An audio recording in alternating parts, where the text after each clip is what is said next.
حدیث نبوی۔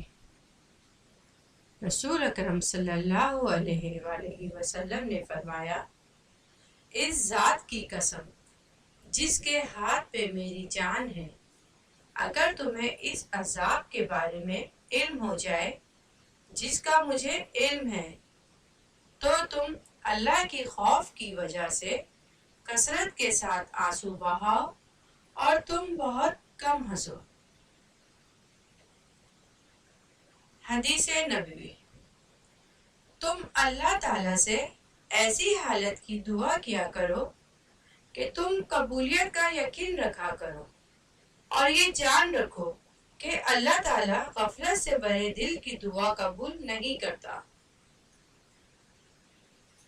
حضرت ابو ہریرہ رضی اللہ تعالیٰ عنہ فرماتے ہیں کہ رسول اکرم صلی اللہ علیہ وآلہ وسلم نے فرمایا، اگر کسی شخص کی 2 بیویاں ہوں اور وہ ان دونوں کے درمیان انصاف اور عدل نہ کرتا ہو تو اللہ قیامت کے دن اس کے بدن کا آدھا حصہ مفلوج کر دے گا۔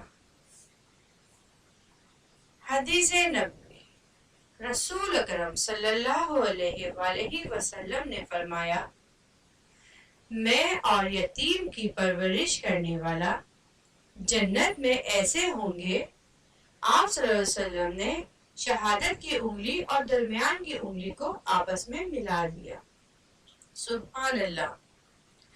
نبی کریم صلی اللہ علیہ وآلہ وسلم نے فرمایا، اللہ تبارک و تعالیٰ سے نیک گمان رکھنا اللہ تعالیٰ کی بہترین عبادت ہے۔